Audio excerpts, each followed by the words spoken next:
Hello everyone, मैं divine feminine आपके लिए ट्विन फ्लेम की राइट नाउ की करंट एनर्जी। तो डिविडियम सिस्टम की राइट नाउ करंट एनर्जी, आपके पार्टनर बहुत ज़्यादा ओवर थिंकिंग करते हुए नज़र आ रहे हैं क्योंकि आपने एनर्जी देना बंद किया हो तो आपके साथ ये रेजोनेट हो सकती है।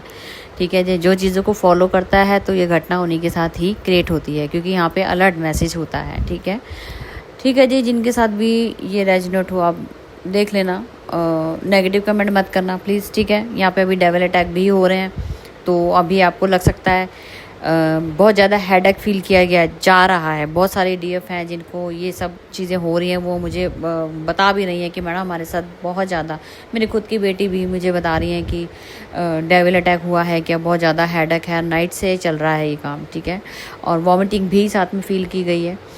तो हाँ जी, है तो सही डेवल अटैक, लेकिन कहीं ना कहीं ये ओवर थिंकिंग का कारण भी है। दो चीज़ें हैं, एक एनर्जी अपडेट भी है, ठीक है, एनर्जी भी है, साथ में डीएम की एनर्जी है। ओवर थिंकिंग बहुत ज़्यादा है क्योंकि जब एनर्जी रोक दी जाती है तो सारी क्रिएशन अपने आप ही होने लगती है कि आपका जो डीएम है, एनर्जी ना मिलने की वजह से ना वो पास्ट में चले जाते हैं। अपनी गलतियों का जो सेपरेशन टाइम आपको बोला है कि खुद से डिटैच करो, मतलब उसको टाइम दो, वो सोच विचार करे, क्योंकि दिमाग पे सबसे ज़्यादा जोर इस टाइम सबकॉन्शियस माइंड के ऊपर काम चल रहा है।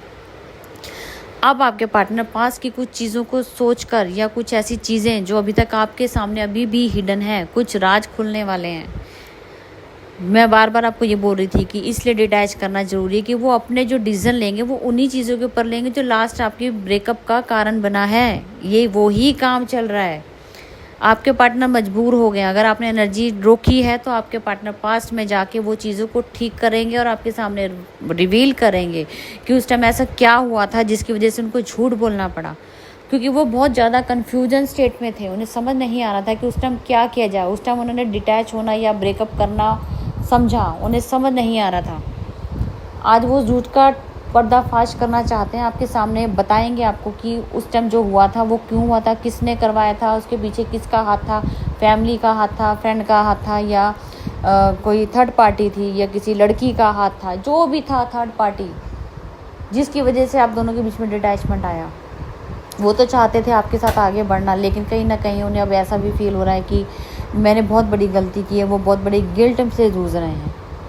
अब आपको अपनी बात रिवील करना चाहते हैं और अपनी लॉयल्टी बताना चाहते हैं कि मैं आपके लिए लॉयल था, लेकिन कुछ ऐसे सामने सिनेरियो बन गए कि मैं अपनी चीज़ों को रख ही नहीं पाया। मैं सोसाइटी में फंस गया। जो आज मैं आपको बार बार सोसाइटी का बोल रही हूँ कि सोसाइटी में उनको डिसीजन लेना है, खड़े होना है, स्टैंड लेना है, वो आपके लिए लेना है, लेकिन उन्हें वो डिटैचमेंट चाहिए, वो टाइम चाहिए। आपको अपना डिटैचमेंट देना पड़ेगा ताकि वो कुछ डिसीजन ले पाएँ। यही रीज़न था मेरा आपको डिटैच करने का, बोलने का। बैलेंस कैसे होगा? आप सामने रहेंगी तो आपको देख के उनको लगता है कि मुझे तो सिर्फ एनर्जी मिल रही है, तो आप जब खोएंगी तभी तो आपको पाने के लिए वो काम करेंगे। यही होता है, सारा समझने की बात होती है। कोई एनर्जी अपडेट दे रहा है, उसके पीछे का रीज़न क्या होता है वो समझना ज़रूरी है। आपको वो समझाया जाता है, आप समझने के बजाय समझ आती नहीं है तो 10 बार सुनो उसको, उसके पीछे रीज़न ढूंढो, क्यों मैडम ने बोला ऐसा। एक्चुअल में कुछ इसके पीछे रीज़न ज़रूर होगा। यहाँ को मजाक थोड़ी चल रहा है, ये जर्नी मजाक थोड़ी है। यहाँ एक एक पॉइंट आपको समझा के कि हर एक कदम फूक फूक के कदम बढ़ाना चाहिए। हर एक चप्पे पे खतरा है हमारे लिए, ट्विन फ्लेम के लिए। जब तक आप एक नहीं हो जाते, जब तक बहुत सारी चीज़ें ऐसे लेसन, डिवाइन टेस्ट, कितने तो हमारे से डेविल अटैक, क्या क्या चीज़ों से जूझ रहे होते हैं और हम आपको बारीकियाँ बता रहे होते हैं और आप हमारे पे क्वेश्चन कर डालते हैं। क्यों बोला है?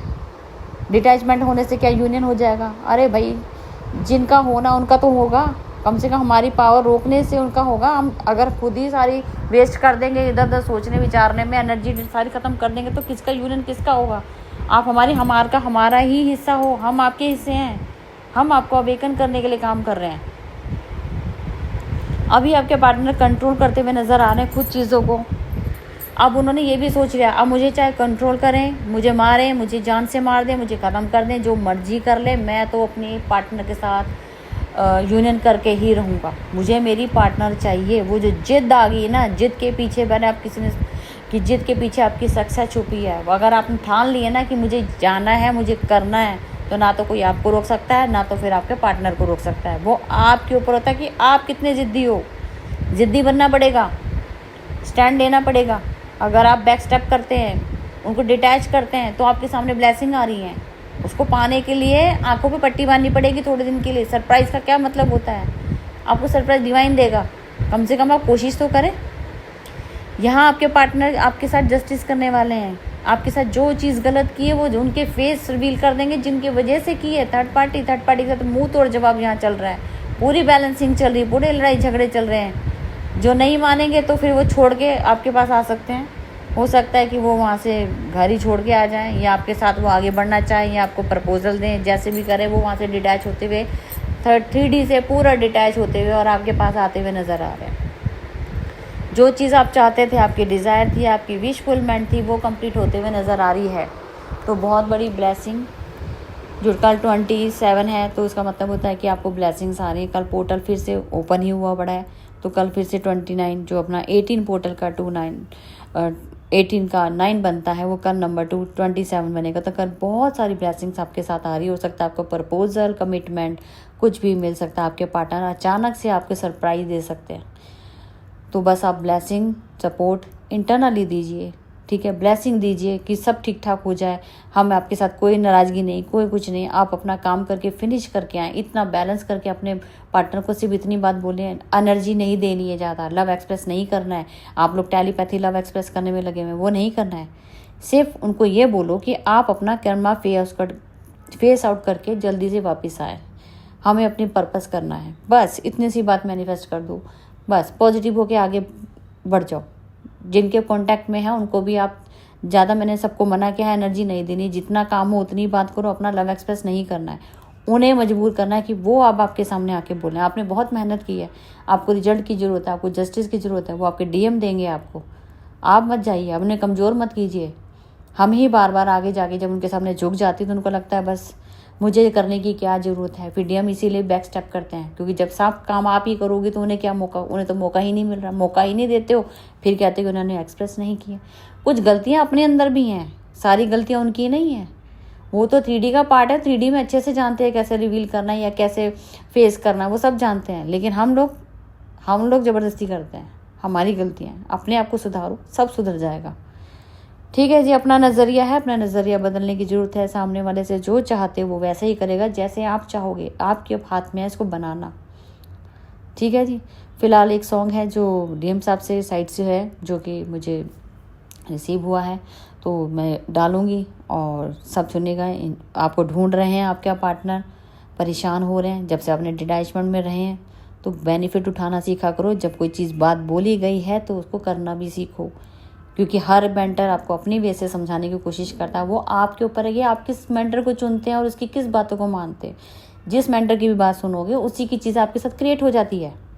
अब ये नहीं है कि आज मेरा सुन लिया, कल किसी और का सुन लिया, परसों किसी और का सुन लिया। क्योंकि यार जब मैं एनर्जी अपडेट दे रही हूँ तो मतलब मैं chapter 1 to 1 step by step बता रही हूँ, पर डे के हिसाब से बता रही हूँ। तो आपको वो फॉलो करना है। वो किसी के भी चैनल पर जाके करो, लेकिन उसको फॉलो करो। फॉलो एक ही को करो, सुनो सबकी, क्योंकि ऐसे आप भटक रहे हो। उसकी सुन ली, हो सकता है मुझसे रेजोनेट नहीं हो रही, अनसब्सक्राइब। ये वाला जो गेम खेलते हो ना, ये आपका दिखाता है कि आप कितने मतलब कि आपको अवेकन हो। ये अनअवेकन का काम है। मैं कह रही हूँ मत करो सब्सक्राइबर, सिर्फ सुन लो। आपके काम की चीज़ आपकी कभी ना कभी काम जरूर आएगी। क्या ज़रूरत है भटकने की या किधर जाने की? कहीं पे भी जा रहे, किसी को ब्लेम मत करो। जिसको आपको चूज़ करना है बिल्कुल चूज़ करो, वो आपकी फ्री विल है। लेकिन एक ही को फॉलो करो ताकि आपका रास्ता क्लियर हो, क्योंकि आपका मेंटर ही आपको स्टेप बाय स्टेप आपको पहुंचाता है। ठीक है जी, ये ऐसे ही जर्नी है। ठीक है जी, अब तक की थी करंट एनर्जी, और मैं फिर मिलती हूँ न्यू अपडेट के साथ। एक सॉन्ग डालूंगी, तो रिलेट हो तो ज़रूर कमेंट कीजिएगा। और जिन्होंने ब्लैक मैजिक का आजकल बहुत ज़्यादा चल रहा है, जो मैं ऑलरेडी बता रही थी DM साहब के ऊपर, वैसे ही बहुत सारी क्रिया है जो थर्ड पार्टी कराने की कोशिश कर रही है। अब ब्लैक मैजिक इस तरीके से भी हो सकता है कि आप उनको बैक फायर कर सकते हैं। अगर आप लेसन देना चाहते हैं, किसी ने आपके साथ गलत किया है और आप इसको इक्वली बैलेंस करना चाहते हैं, तो वाइट मैजिक आपके लिए अवेलेबल है। वो अलग से एक है, हीलिंग है जो करवाना चाहता है। किसी को लेसन देने के लिए, किसी का बुरा करने के लिए नहीं, सिर्फ उसको लेसन देने के लिए आप वाइट मैजिक कराना चाहते हो, ताकि वो सपोर्ट सिस्टम में चेंज हो जाए, वो बार बार ये चीज़ें रिपीट ना करे। तो उस चीज़ को रोकने के लिए आप ये वाला मैजिक करवा सकते हैं। ठीक है जी, क्योंकि आप भी परेशान हैं, बार बार आपके ऊपर ब्लैक मैजिक किए जाते हैं। आपको लगता है कि बार बार हो रहे हैं, तो इससे अच्छा है कि आप वाइट मैजिक करा के उनकी चीज़ों को रोक दें, ताकि वो आप पे ब्लैक मैजिक ना करा पाए। इसीलिए ये वाला मैजिक हीलिंग शुरू की गई है। जिनको लेना हो वो जरूर कांटेक्ट कीजिएगा, ठीक है जी। तो फिर मिलती हूँ न्यू अपडेट के साथ। Thank you.